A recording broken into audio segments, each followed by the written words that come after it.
ඔයාගේ ජීවිතේ ලොකුම සම්බන්ධතාවය තියෙන්නේ වෙන කෙනෙක් එක්ක නෙවෙයි, ඔයත් එක්ක. මොකද ජීවිතේ හැම දවසකම අන්තිම වෙනකම්ම ඔයත් එක්ක ඉන්න එකම කෙනා ඔයා. හැබැයි දුක මොකක්ද දන්නවද? ගොඩක් මිනිස්සු මුළු ජීවිතේම ගත කරන්නේ අනිත් අයගේ ආදරය හොයන්න, පිළිගැනීම, අගය කිරීම, වටිනාකම හොයන්න. හැබැයි Tamanට ආදරය කරන්න කවදාවත් ඉගෙන ගන්නේ නැහැ. ඔයා කවදා හරි නෝටිස් කරලා තියනවද? කවුරු හරි ඔයාව ඉග්නෝර් කරද්දී ඔයාටම ඔයා ගැන සැක හිතනවා කියලා. ඒ වුණත් ඔයාගේ වටිනාකම අනිත් අයගේ හැසිරීමෙන් තීරණය වෙන්නේ නැහැ. මලක් කවුරුත් නොබලන තැනක පිපුණත් ලස්සනටම පිපෙනවා. සඳ කවුරුත් නොබලන රැයකත් ආලෝකයේ විහිදුවනවා. ඔයත් එහෙමයි. කවුරු හරි ඔයාව අගයනු කළා කියලා ඔයා වටින්නේ නැති කෙනෙක් වෙන්නේ නැහැ. ගොඩක් අය කරන මිස්ටේක් එක තමයි තමන්ගේ සතුට අනිත් අයගේ අතට දෙන එක. එයා මට කතා කළොත් මං සතුටින්, එයා මාව තෝරගත්තොත් මට ඇති, මිනිස්සු මාව ඇක්සෙප්ට් කළොත් මං වැලියබල්. හැබැයි ඇත්තම සෙල්ෆ් ලව් කියන්නේ තමන්ගේ සැනසීම වෙන කෙනෙකුගේ කන්ට්‍රෝල් එකට නොදෙන එක. අපි ගොඩක් වෙලාවට හැමෝටම උදව් කරනවා. හැමෝම පරිස්සම් කරන්න උත්සාහ කරනවා. හැමෝටම අවైలබල් වෙලා ඉන්නවා. හැබැයි ඔයා කවදා හරි කණ්ණාඩියේ ඉස්සරහට ගිහින් Taman දිහා බලලා මං ගැන මං ආඩම්බර වෙනවා කියලා හිතලා තියනවද? නැත්තම් හැමදාම ඔයා කරන්නේ Tamanගේ අඩුපාඩු විතරක් නෝටිස් කරන එකද? හොඳට අහගන්න.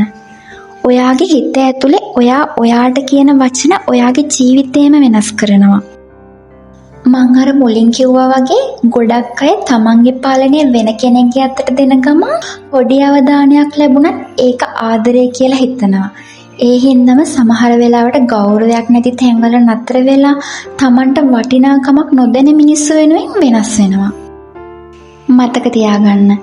තමන්ට ආදරය කරනවා කියන්නේ මිල අධික දේවල් මිලදී ගන්න එක නෙවෙයි. සෙල්ෆ් ලව් කියන්නේ තමන් පර්ෆෙක්ට් නැති වෙලාවල තමන්ව පිළිගෙන අගය කරන එක. තමන්ගේ හිතේ සැනසීම ආරක්ෂා කරන එක. වැරදි තිබුණත් තමන්ට සමාව දෙන එක. අනිත් අයගේ පිළිගැනීම ලැබෙනකන් ඉන්නේ නැතුව තමන්ගේ වටිනාකම තේරුම් ගන්න එක. තමන් ඩිසර්ව් කරන ගෞරවයට අඩුවෙන් සෙටල් නොවෙන එක. සරලවම කියනවා නම් තමන්ට ආදරය කරන එක කියන්නේ ලෝකෙම ඔයාව ඩවුට් කරද්දිත් ඔයා ඔයාව අත්හැරලා නොයන එක. ලෝකේ සාර්ථකුණු හැම කෙනෙක්ම වගේ තමන්ට වෛර නොකරපු අය. ලෝක ප්‍රසිද්ධ ඔප්‍රා වින්ෆ්‍රේ බලන්න. පුංචි කාලේ ගොඩක් දුක් විඳා, ඉතා දරිද්‍රව ගොඩක් දුෂ්කරව තමයි එයා ජීවත් වුනේ. ඒත් එයා තමන්ව අත්හැරියද? නෑ. තමන්ව විශ්වාස කරලා ඉස්සරහටම ගියා. The Oprah Winfrey Show කියලා ලෝකෙම ප්‍රසිද්ධ වෙච්ච TV show එකක් හදලා අවුරුදු 25කට වැඩියෙන් සාර්ථකව කරගෙන ගියා. The Harpo Production කියලා ඇය තමන්ගේම මීඩියා කම්පැනි එකක් පවා ආරම්භ කළා. ඇක්ට්‍රස් කෙනෙක්, ප්‍රොඩියුසර් කෙනෙක්, බිස්නස් වුමන් කෙනෙක් විදිහට සාර්ථක වුණා. ඇය බිලියනපතියක් වුණේ ලෝකේ බලවත්ම කාන්තාවන් අතරට ඇතුළත් වුණේ තමන්ගේ අතීතයට වඩා ලොකු ෆියුචර් එකක් හදාගන්න පුළුවන් කියලා ඇය ඇයවම විශ්වාස කරපු නිසායි. තමන්ට ආදරය කරනවා කියන්නේ තමන් පර්ෆෙක්ට් වෙනකම් වෙයිට් කරන එක නෙවෙයි. අඩුපාඩු එක්කම තමන්ව ඇක්සෙප්ට් කරන එක.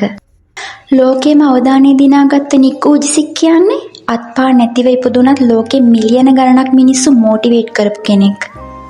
පොඩි කාලේ ඉඳන් එයාට ගොඩක් අය hina වුණා. ඒ නිසා මෙයා ડિප්‍රෙෂන් එකකටත් ගියා. හැබැයි එක දවසක එයා තේරුම් ගත්තා මගේ වීක්නස් එකට මගේ ලයිෆ් එක නවත්තන්න බෑ කියලා.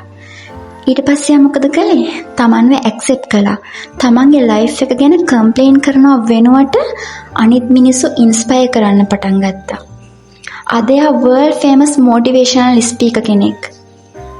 ලෝකේ රටවල් ගොඩකට ගිහින් ස්පීචස් දෙනවා. අද මිලියන ගණනක් මිනිස්සුන්ට හෝප් එකක් වෙලා තියෙනවා. තමන්ව ඇක්සෙප්ට් කරන මොහොතේ තමයි ජීවිතේ ඇත්තම ෆ්‍රීඩම් එක පටන් ගන්නෙ. දවසක් එයි ඔයාට තේරෙයි ඇත්ත සතුට තියෙන්නේ හැමෝවම ඉම්ප්‍රෙස් කරන එක නෙවෙයි, තමන්ව ඩිසපොයින්ට් නොකර ජීවත් වෙන එක කියලා. මේක අහන ඔයාට මං කියන්නේ කම්පෙයාර් කරන එක නවත්තන්න.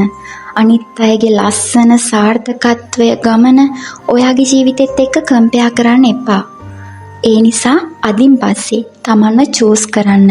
තමන්ගේ සැනසීම ආරක්ෂා කරන්න. හෙල්දි බවුන්ඩරිස් හදාගන්න. තමන් ඩිසර්ව් කරන ආදරේ මුලින්ම දෙන්න තමන්ටම. අන්තිමට ඔයාගේ හිත හීල් කරන්නෙත් ඔයාව සේව් කරන්නෙත් ඔයාමයි. දවසක ඔයා මිරයක දිහා බලලා හැම දේම අතරේ මං මාව අතෑරියේ නෑ කියලා hina වෙයි. තමන්ට ආදරේ කරන්න. තමන්ව අගය කරන්න. තමන් වෙනුවෙන් ජීවත් වෙන්න. මේ පීක් මයින්ඩ්